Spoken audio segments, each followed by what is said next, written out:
Hello, St. Rita. Joshua Clemens here, Director for Faith Formation and Education. On this feast day of St. Joseph, I wanted to share with you a little bit of some of my thoughts on this day, centering really around Blessed Anne Catherine Emmerich. I don't know if you've heard of her. Surely you've heard of The Passion of the Christ by that movie that Mel Gibson put together, Jim Caviezel. If you haven't seen it, do yourself a favor some Friday during this Lent, give it a watch, but make sure the kids aren't around because it's pretty brutal. But it's based loosely on the visions, private revelation of Blessed Anne Catherine Emmerich. She was a visionary mystic and of an Augustinian, and had been an Augustinian canonist. So though her order was repressed by Napoleon, so she was in the late 1700s, early 1800s, and she had the stigmata, and she would go long periods without food, only receiving the Eucharist. So she had these long fasts, and it's kind of remarkable and extraordinary witness to her the veracity of, say, maybe her visions. Now, her cause has been separated from these visions because the visions themselves didn't want, the church doesn't want to say you have to believe these in any way. And besides that, she didn't write them down herself. They're written by a guy named Clemens Brentano, a friend of Goethe. But he would go and talk to her, and she would be in sometimes ecstasy talking about visions that she had. And during Lent, her visions would go along with the Lenten season. And so, or whatever the season was in the church, it would be reflected in her life and in her sufferings, because oftentimes she would suffer. She was called to suffer with Jesus, and kind of an expiation for some of the sins of the world, maybe that had increased because of the Enlightenment and Napoleonic Wars. But what's interesting is that during Lent, she had been going through all the pain of stigmata and seeing visions of Jesus on the way to the cross. It was very sorrowful. Nonetheless, it was interrupted on a specific day. It was the feast day of St. Joseph. She had a respite, kind of a day of recreation that was right in the middle of Lent, a kind of oasis in the desert. But speaking of her, the nature of her spiritual and corporeal life during these times, so Sister Emmerich was in intimate harmony with the daily interior and exterior life of the church according to the season. If the church celebrated a sorrowful mystery, Sister Emmerich was truly and literally crushed by sympathetic participation in it. She languished in sufferings both of mind and of body, but the drooping bride of Jesus Christ, as if suddenly refreshed by the dew of a new grace, gained fresh vigor of body and soul when the church began the celebration of a joyful festival.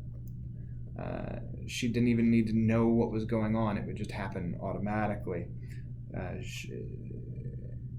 It took place not so much by her own will as independently of it, is what we're told. She could no more resist the attraction to turn to the church than could the plant help turning to the light, even though it was shut away from direct influence of its life-giving beams.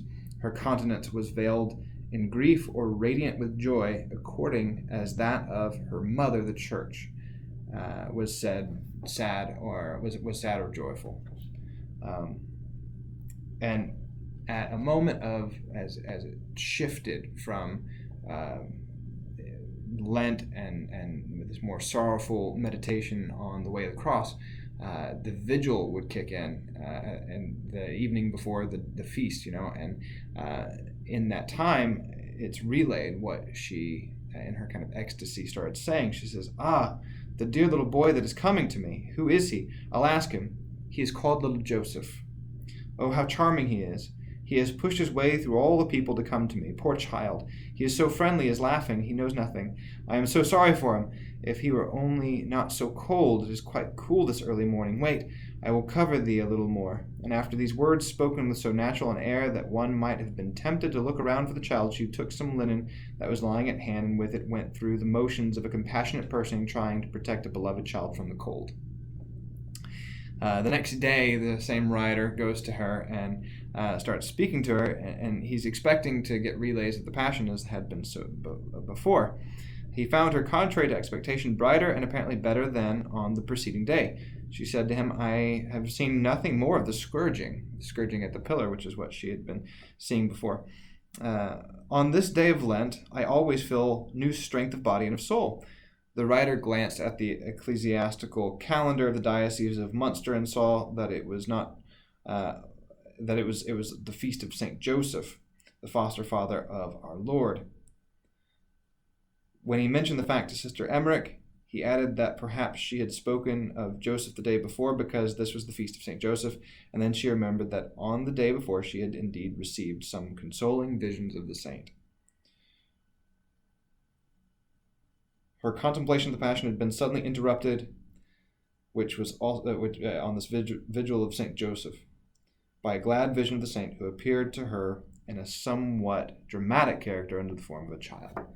Anyway, it's interesting because, and this is on my mind, because at this point in the game of Lent, we are, it seems, reflecting a very Lenten time in the world. The whole world seems to be kind of following the liturgical calendar. Even the word quarantine, if you look it up, comes from 40 days. When ships would come in and would have to be held off for 40 days so that any sickness that might have been on there would be quarantined, and then folks could come off. And so now we are all ourselves a bit in this social isolation and a kind of self-imposed quarantine. But it's also the quarantine of the church every year. This is Lent. This is 40 days in which we draw away from the regular day-to-day, we pump the brakes, and we walk in sorrow and the sorrowful mysteries of Christ. But today, on this feast, is an oasis. And so I hope that it's one that finds you well and perhaps consoled, that today keep your eyes peeled for consolations that might come by the intercession of St. Joseph. Our Pope Francis has asked that all families and all the Christian faithful would join him today in praying a rosary for the end of the pandemic and through the intercession of St. Joseph on his feast day. So that's going to be 9 p.m. in Italy. That's 3 p.m. here, the hour of mercy here. So we have a little bit of a tip of the hat in Dallas, Texas. St. Rita will be streaming the mysteries. So do tune in, keep looking online and join us. And if you can't do that, at least pull out your rosary or hand-to-hand combat, if you will. Go ahead and use all those 10 fingers and pray along with us the rosary for the end of the pandemic. Join in solidarity with the whole church as we all together unite in prayer. I hope you have a wonderful feast of St. Joseph, and may God bless you. Bye-bye.